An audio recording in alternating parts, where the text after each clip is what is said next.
Vous écoutez la story issue de l'épisode S207 du podcast Faut pas pousser les ISO, diffusé le 1er avril 2021. C'est Sigma qui aujourd'hui vous présente la story de Benjamin.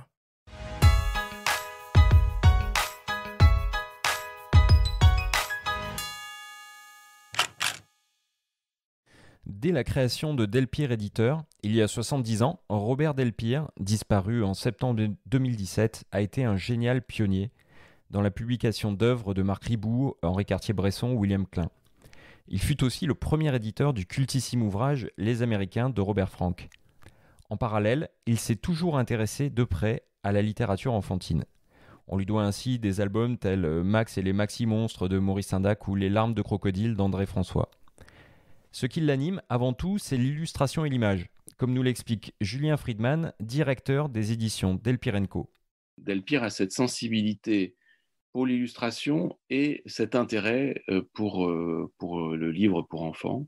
Il fera des collections de coloriage, des collections de mise en image. Donc c'est l'image sous toutes ses formes, image photographique, image illustrée. Il se définit lui-même comme un montreur d'images. Ancien directeur de Magnum Photo, Julien Friedman, avec son collaborateur Stuart Alexander, connaissent bien la photographe américaine Susan Meiselas, membre de la célèbre agence. Son projet de livre pour enfants autour de la photographie ne les laisse pas indifférents. Stuart Alexander apprend que Susan Meiselas est en train de préparer un livre aux États-Unis qui s'appelle Eyes Open et qui a pour objet d'inviter les enfants à utiliser leur appareil photo ou leur smartphone, en tout cas le fait de faire de la photographie pour développer un rapport à l'autre, un rapport au monde, une curiosité qui soit différente. Susan Meiselas renoue ainsi avec sa vie d'enseignante et revient à ses premiers pas dans la photographie. Well, Eyes Open is kind of a return to my deeper past, in a sense. Eyes Open est comme un retour aux sources. J'ai commencé la photographie non pas en tant que photographe, mais en enseignant la photographie dans le sud du Bronx à New York. C'est vraiment à travers la photographie que j'ai vu les enfants se lancer dans la vie. J'enseignais avec des boîtes à chaussures, une sténopée et un Polaroid qui produisaient des images instantanées.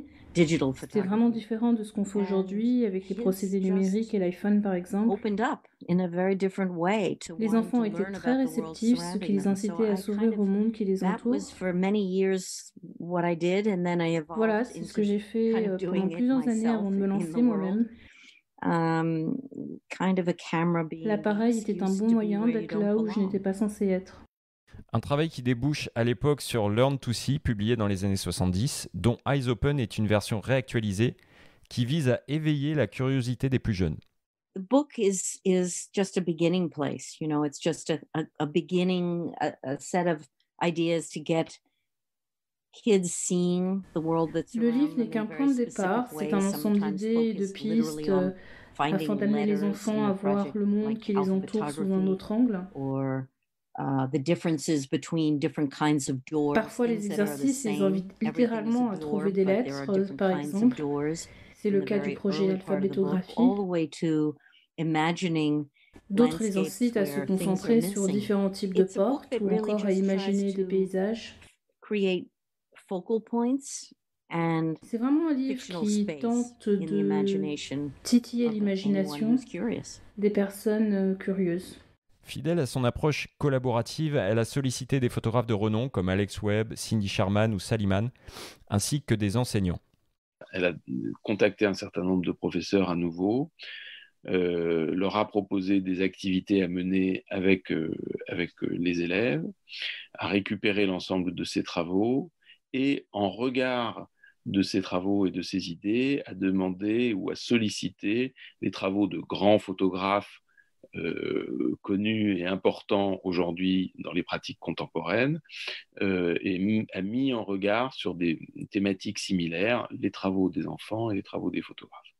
Avec ce livre, Susan Meiselas souhaite encourager les jeunes à s'emparer de l'outil photographique avant toute chose.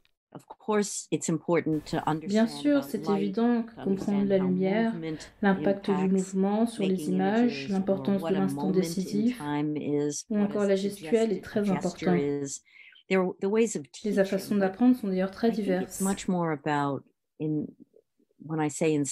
je parle d'inspiration, je parle spécifiquement d'engagement. C'est d'ailleurs ce que j'essaie d'insuffler. Eyes Open n'est donc pas un livre technique, plutôt une invitation ludique à pratiquer la photographie et sortir de sa zone de confort. C'est d'abord un moyen d'aller vers l'autre. C'est d'abord un moyen aussi d'aller vers soi-même, d'aller vers l'inconnu, de déguiser sa curiosité, de faire fonctionner sa sensibilité. Et donc, ce n'est pas un livre de recettes ou d'explications techniques. On peut apprendre à regarder le monde et à regarder ceux qui nous entourent, à rentrer dans une discussion, à sortir de son quartier, à regarder sa rue autrement et à faire des jeux photographiques.